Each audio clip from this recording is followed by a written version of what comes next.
is Vegeta's son. He's the boy the baby you are holding in your arms eventually grows up to be. Guys, അപ്പോൾ ഇന്നത്തെ വീഡിയോയിൽ dragon ball സീരീസിലെ future ട്രങ്ക്സിനെ കുറിച്ചാണ് നോക്കാൻ പോകുന്നത്. ആരാണ് ഫ്യൂച്ചർ ട്രങ്ക്സ്, എന്തിനാണ് ഫ്യൂച്ചറിൽ നിന്നും മെയിൻ ടൈം ലൈനിലേക്ക് വന്നത്, എത്ര തവണ വന്നിട്ടുണ്ട്, അതുപോലെ തന്നെ ഫ്യൂച്ചർ ട്രങ്ക്സിന്റെ പവേഴ്സും മറ്റു കാര്യങ്ങളെല്ലാം നമുക്ക് ഈ ഒരു വീഡിയോയിലൂടെ ഡീറ്റെയിൽ ആയിട്ട് നോക്കാം. എപ്പോഴും പറയുന്നത് പോലെ വീഡിയോ ഹൈപ്പും ലൈക്കും ചെയ്ത് ചാനലൊന്ന് സബ്സ്ക്രൈബ് ചെയ്തേക്ക്. അപ്പോൾ ഒട്ടും സമയം കളയുന്നില്ല, ഡയറക്റ്റ് വീഡിയോയിലേക്ക് പോകാം.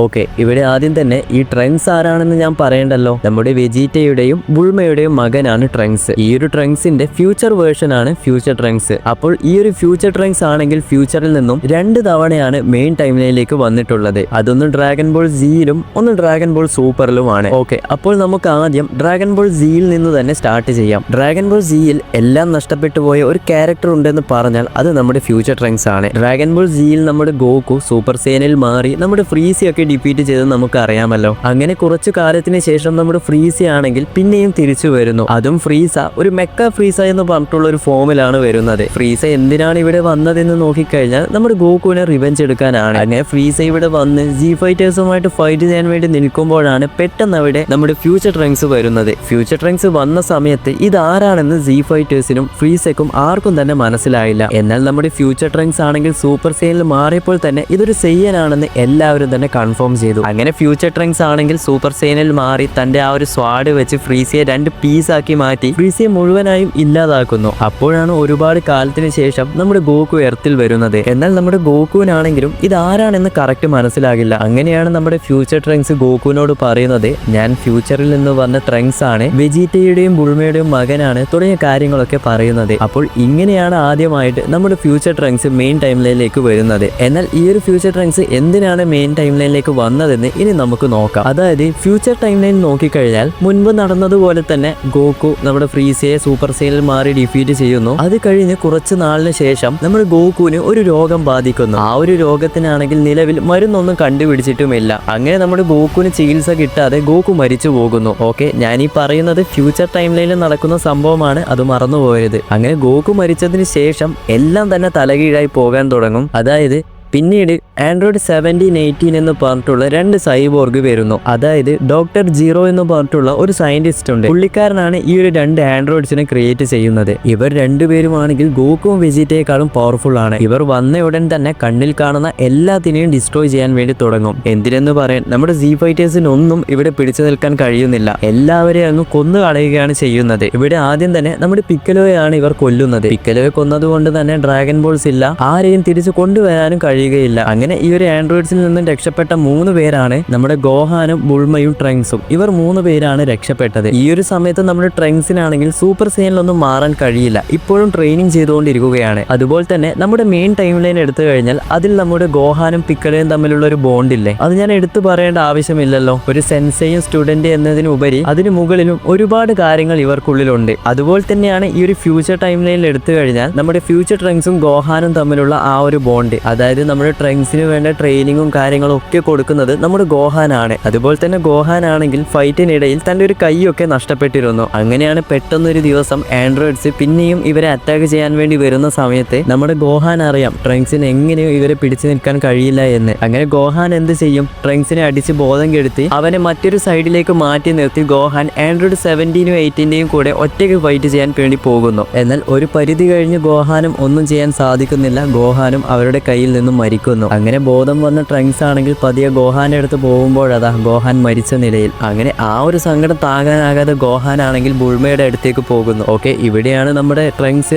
ആദ്യമായിട്ട് സൂപ്പർ സെയിനിൽ മാറുന്നത്. അങ്ങനെ അതിനുശേഷം ട്രങ്ക്സ് ബുൾമയുടെ അടുത്ത് പോയി നമുക്കിത് സംഭവിച്ചു, അതുകൊണ്ട് ഇനി ഒരിക്കലും ഇതുപോലെ ഉണ്ടാകരുത് എന്ന് പറഞ്ഞ് ഗോകുവിന് വേണ്ട ആ ഒരു മെഡിസിനും എടുത്ത് ബുൾമ ക്രിയേറ്റ് ചെയ്ത ആ ഒരു ടൈം മെഷീനില്ലേ അതിൽ കയറി ഫ്യൂച്ചറിൽ നിന്നും പ്രസന്റ് ടൈം ലൈനിലേക്ക് വരുന്നു. അപ്പോൾ നമ്മുടെ ഫ്യൂച്ചർ ട്രങ്ക്സ് വരാനുള്ള റീസൺ എന്താണെന്ന് നിങ്ങൾക്ക് മനസ്സിലായില്ലേ? അങ്ങനെ നമ്മുടെ ഫ്യൂച്ചർ ട്രങ്ക്സ് മെയിൻ ടൈം ലൈനിലേക്ക് വരുന്നു. ഫ്രീസിയെ ആദ്യം ഡിഫീറ്റ് ചെയ്യുന്നു. അതിനുശേഷം ഗോകുവിനോട് ഈ കാര്യങ്ങളൊക്കെ പറയുന്നു. കുറച്ച് നാളിന് ശേഷം നിനക്കൊരു രോഗം പിടിവിടും, അതിനു വേണ്ട മരുന്ന് എടുത്തിട്ടാണ് ഞാൻ വന്നത് തുടങ്ങിയ കാര്യങ്ങളൊക്കെ പറഞ്ഞ് നമ്മുടെ ഗോകുവിന് ആ ഒരു രോഗം വരികയും ഫ്യൂച്ചർ ട്രങ്ക്സിന്റെ കയ്യിൽ ആ ഒരു മരുന്നുള്ളത് കൊണ്ട് തന്നെ ഗോകുവിനെ പഴയതുപോലെയും ആക്കുന്നു. അങ്ങനെ അതിനുശേഷമാണ് നമ്മുടെ ആൻഡ്രോയിഡ് 17-ഉം 18-ഉം വേണ്ടി ഇവർ വെയിറ്റ് ചെയ്യുക. എന്നാൽ ഇവരെയൊക്കെ ഞെട്ടിച്ചുകൊണ്ട് ഒട്ടും പ്രതീക്ഷിക്കാതെയാണ് അവിടെ സെൽ വരുന്നത്. അത് എന്തുകൊണ്ടാണെന്ന് ഞാൻ ഇവിടെ എടുത്ത് പറയുന്നില്ല. അത് പറയുമ്പോൾ ടൈം ലൈനും കാര്യങ്ങളൊക്കെ വന്ന് കുറച്ച് കുഴപ്പം പിടിച്ചതാണ്. സെല്ലിനെ പറ്റി ഞാൻ ഒരു ഡീറ്റെയിൽ ആയിട്ടുള്ള ഒരു വീഡിയോ ചെയ്യുന്നുണ്ട്. അതിൽ ഞാൻ ഇതിനെക്കുറിച്ചൊക്കെ കറക്റ്റായി പറയാം. അങ്ങനെ ഇവിടെ സെല്ല് വന്നതിന് ശേഷം സെല്ലാണ് ഇവിടെ മെയിൻ വില്ലനായിട്ടുള്ളത്. സെല്ലിനെ എങ്ങനെയെങ്കിലും ഡിഫീറ്റ് ചെയ്യണം. എന്നാൽ സെല്ലിന് വേണ്ടതാണെങ്കിൽ നമ്മുടെ ആൻഡ്രോയിഡ് 17-ഉം 18-ഉമാണ്. കാരണം ആൻഡ്രോയിഡ് 17-ഉം 18-ഉം അബ്സോർബ് ചെയ്താൽ മാത്രമേ സെല്ലിന് തന്റെ പെർഫെക്റ്റ് ഫോമിലേക്ക് മാറാൻ കഴിയുകയുള്ളൂ.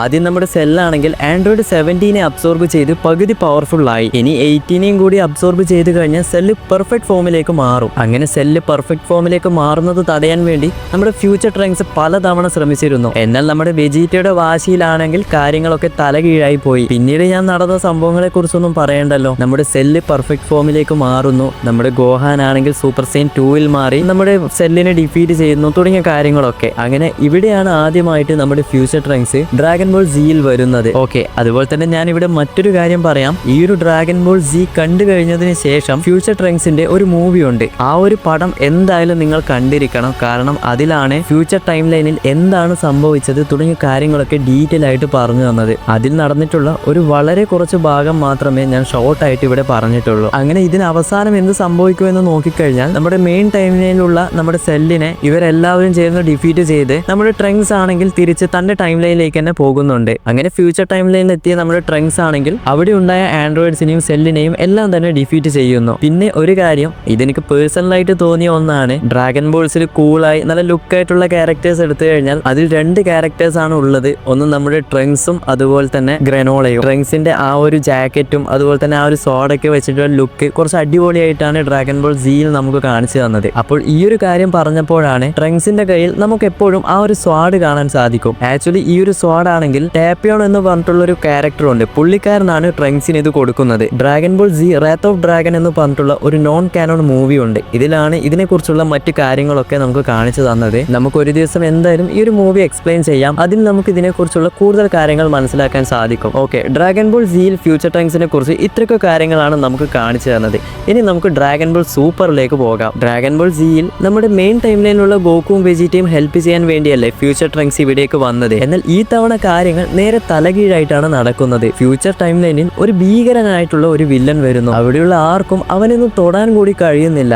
എന്തിനെന്ന് പറയാൻ നമ്മുടെ ഫ്യൂച്ചർ ടൈം ലൈനിലുള്ള ബുൾമയെ വരെ ആ ഒരു വില്ലൻ കൊന്നു. ഈ സമയം നമ്മുടെ ഫ്യൂച്ചർ ട്രങ്ക്സിനെ അവിടെ ഒന്നും ചെയ്യാൻ സാധിക്കുന്നില്ല. അവൻ ആ ഒരു ടൈം മെഷീനിൽ കയറി മെയിൻ ടൈം ലൈനിലേക്ക് ഗോകുവും വെജിറ്റയുടെയും ഹെൽപ്പ് തേടി ഇവിടെ വരികയാണ്. ഈ ഒരു വില്ലനെ പറ്റി ഞാൻ ഇവിടെ എടുത്തു പറയേണ്ട ആവശ്യമില്ലല്ലോ, നമ്മുടെ ഗോകു ബ്ലാക്ക് തന്നെ. അങ്ങനെ ഫ്യൂച്ചർ ട്രങ്ക്സ് ഇവിടെ എത്തി നമ്മുടെ ഗോകുവിനെ പോലെയാണ് ആ ഒരു വില്ലൻ ഉള്ളത് തുടങ്ങിയ കാര്യങ്ങളൊക്കെ പറഞ്ഞ് അവസാനം നമ്മുടെ ബീറുസും വിസും ആണെങ്കിൽ ഇതാരാണ് തുടങ്ങിയ കാര്യങ്ങളൊക്കെ മനസ്സിലാക്കി അവസാനം ജമസുമാണ് ഈ ഒരു ഗോകു ബ്ലാക്ക് എന്ന് കണ്ടുപിടിക്കുന്നു. ഈ സമയത്ത് നമ്മുടെ ഫ്യൂച്ചർ ട്രങ്ക്സിനെ ബുൾമ ഹെൽപ്പ് ചെയ്യുന്നുണ്ട്. കൂടാതെ നമ്മുടെ വെജിറ്റയുടെ കൂടെയും ജസ്റ്റ് ഫ്യൂച്ചർ ട്രങ്ക്സ് ട്രെയിനിങ് ചെയ്യുന്നുണ്ട്. ഈ സമയത്ത് പല കാര്യങ്ങളും ഫ്യൂച്ചർ ട്രങ്ക്സിന് നമ്മുടെ വെജിറ്റ പറഞ്ഞു കൊടുക്കുന്നുമുണ്ട്. അതായത് വെജിറ്റയുടെ ഒരു ക്യാരക്ടർ എങ്ങനെയാണെന്ന് നമ്മുടെ ഫ്യൂച്ചർ ട്രങ്ക്സിന് നല്ലതുപോലെ അറിയാം. അങ്ങനെ നമ്മുടെ ഗോകു, വെജിറ്റ അതുപോലെ തന്നെ ഫ്യൂച്ചർ ട്രങ്ക്സ് എല്ലാവരും ആ ഒരു ടൈം മെഷീനിൽ കയറി ഫ്യൂച്ചർ ടൈം ലൈനിൽ എത്തുന്നു. എത്തിയ ഉടൻ തന്നെ അവിടെ നിന്നുള്ള ഫൈറ്റും കാര്യങ്ങളും ഞാൻ പറയേണ്ട ആവശ്യമില്ലല്ലോ. ഗോകു ബ്ലാക്ക് ഒരു പ്യുവർ ഇമോർട്ടൽ ആണ്. പുള്ളിക്കാരനെ അവസാനം ഡിഫീറ്റ് ചെയ്യാൻ നമ്മുടെ ജെനോയുടെ തന്നെ ആവശ്യം വേണ്ടി വന്നു. അതുപോലെ തന്നെ ഈ ഒരു ഫ്യൂച്ചർ ട്രങ്ക്സ് ആകെയിലാണ് നമ്മുടെ ഫ്യൂച്ചർ ട്രങ്ക്സും അതുപോലെ തന്നെ മായിയായിട്ടുള്ള ഇവരുടെ ആ ഒരു ഇഷ്ടവും അതുപോലെ തന്നെ കുറച്ച് റൊമാൻസും കാര്യങ്ങളൊക്കെ ഇവിടെ കാണാൻ സാധിക്കുന്നത്. അങ്ങനെ അതൊക്കെ കഴിഞ്ഞതിന് ശേഷം നമ്മുടെ ഫ്യൂച്ചർ ട്രങ്ക്സ് ആണെങ്കിൽ മറ്റൊരു ടൈം ലൈനിലേക്ക് ഇവിടെ പോവുകയാണ്. ഇത്ര വരെയാണ് നമുക്ക് ഈ ഒരു ഫ്യൂച്ചർ ട്രങ്ക്സിനെ അവസാനമായിട്ട് കാണിച്ചു തന്നത്. പിന്നീട് ഇപ്പോൾ റീസെന്റ് ആയിട്ടുള്ള മാങ്കയിൽ എടുത്ത് നോക്കിയാൽ പോലും നമ്മുടെ ഫ്യൂച്ചർ ട്രങ്ക്സിനെ എവിടെയും കാണാനും സാധിക്കില്ല. ഇനി നമ്മുടെ ഫ്യൂച്ചർ ട്രങ്ക്സിന്റെ പവേഴ്സും മറ്റ് എബിലിറ്റീസും കാര്യങ്ങളൊക്കെ നോക്കാം. ഒന്നാമത് നമ്മുടെ ഈ ട്രങ്ക്സ് എന്ന് പറയുന്നത് ഒരു ഹൈബ്രിഡ് സെയ്യനാണ്. ബുൾമ ഒരു ഹ്യൂമൻ ആണ്, അതുപോലെ തന്നെ വെജിറ്റ ഒരു സെയ്യനാണ്. ഇവർക്കുണ്ടാകുന്ന കുട്ടികൾ ഹൈബ്രിഡ് എന്ന് പറഞ്ഞിട്ടുള്ള ഒരു കാറ്റഗറിയിൽ വരുന്ന ഒന്നാണ്. നോർമൽ സെയ്യൻസിനെക്കാളും ഹൈബ്രിഡ് സെയ്യൻസ് കുറച്ചധികം പവർഫുൾ ആണ്. കൂടാതെ നോർമൽ സെയ്യൻസ് ട്രെയിനിങ് ചെയ്യുന്നതിന്റെ പകുതി ട്രെയിനിങ് ചെയ്താൽ തന്നെ ഇവർക്ക് വേഗത്തിൽ ശക്തരാകാൻ സാധിക്കും. ഇതിന് എക്സാമ്പിൾ ഞാൻ പറയേണ്ട ആവശ്യമില്ലല്ലോ, നമ്മുടെ ഗോഹാനെ തന്നെ എടുത്താൽ മതി. പിന്നെ നേരത്തെ പറഞ്ഞതുപോലെ തന്നെ ഇതുവരെ കാണിച്ചതിൽ ഒരു സെയ്യൻ സ്വാഡ് വെച്ച് ഫൈറ്റ് ചെയ്യുന്നുണ്ടെങ്കിൽ അത് നമ്മുടെ ഫ്യൂച്ചർ ട്രങ്ക്സ് ആണ്. അതുപോലെ തന്നെ മറ്റ് സയൻസിനെ പോലെ, അതായത് ഗോക്കും വെജിറ്റയെ പോലെ നല്ല രീതിയിൽ ആ ഒരു കീ എനർജി കൺട്രോൾ ചെയ്യാനും നമ്മുടെ ട്രങ്ക്സിന് സാധിക്കും. അതുപോലെ തന്നെ നമ്മുടെ ഗോക്കു കാമേഹാമേഹ യൂസ് ചെയ്യുന്നില്ലേ, അതുപോലെ വെജിറ്റ ഫൈനൽ ഫ്ലാഷ് ഒക്കെ. ഇതുപോലെ ഫ്യൂച്ചർ ട്രങ്ക്സിനും ഒരു സ്പെഷ്യൽ മൂവ് ഉണ്ട്, അതിന്റെ പേരാണ് ബേണിംഗ് അറ്റാക്ക്. ഇതൊക്കെ കഴിഞ്ഞ് ഡ്രാഗൺ ബോൾ സൂപ്പറിലെത്തിയ സമയത്ത് നമ്മുടെ ഫ്യൂച്ചർ ട്രങ്ക്സ് ആണെങ്കിൽ സൂപ്പർ സൈൻ 2-ൽ മാറി. പിന്നീട് അതിനുശേഷം നമ്മുടെ ട്രങ്ക്സിന് സ്പെഷ്യൽ ആയിട്ടുള്ള ഒരു ട്രാൻസ്ഫോർമേഷൻ ഉണ്ട്, അതിന്റെ പേരാണ് സൂപ്പർ സൈൻ റേജ്. ഈ ഒരു ട്രാൻസ്ഫോർമേഷനും കുറച്ച് ഡിഫറെന്റ് ആയിട്ടുള്ള ഒന്നാണ്. ഇപ്പോൾ നമ്മുടെ ഗോഹാന്റെ സ്പെഷ്യൽ ആയിട്ടുള്ള ഒരു ട്രാൻസ്ഫോർമേഷൻ കണ്ടിട്ടില്ലേ, ആ ഒരു മിസ്റ്റിക് ഫോമും ബീസ്റ്റ് ഫോമും ഒക്കെ. ഇത് ഗോഹാന്റെ ഉള്ളിൽ സ്പെഷ്യൽ ആയിട്ടുള്ള ഒരു പവർ അല്ലെങ്കിൽ ഒരു പൊട്ടൻഷ്യൽ ആണ്. എന്നാൽ ഫ്യൂച്ചർ ട്രങ്ക്സിന് സ്പെഷ്യൽ ആയിട്ടുള്ള പവേഴ്സ് അല്ല.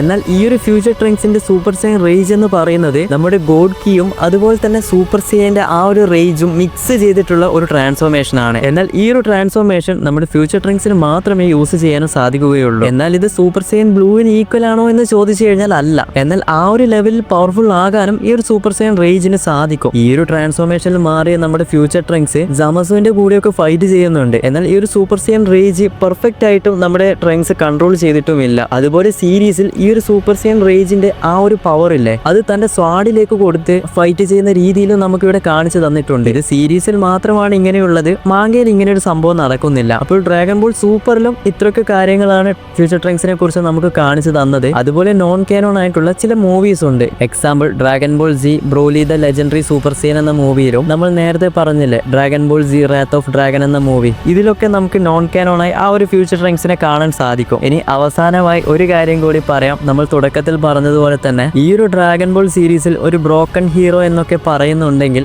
ആ ഒരു വാക്കിന് അർത്ഥമുള്ള ഒരാൾ നമ്മുടെ ഫ്യൂച്ചർ ട്രങ്ക്സ് ആണ്. തന്റെ ടൈം ലൈനിലുള്ള എല്ലാവരും തന്നെ തനിക്ക് നഷ്ടപ്പെട്ടു. അപ്പോൾ ഈ ഒരു ഫ്യൂച്ചർ ട്രങ്ക്സിനെ കുറിച്ച് ഇത്രയൊക്കെ കാര്യങ്ങളാണ് എനിക്ക് പറയാനുള്ളത്. അതുപോലെ നിങ്ങളോട് മറ്റൊരു കാര്യം ഞാൻ പറയാം.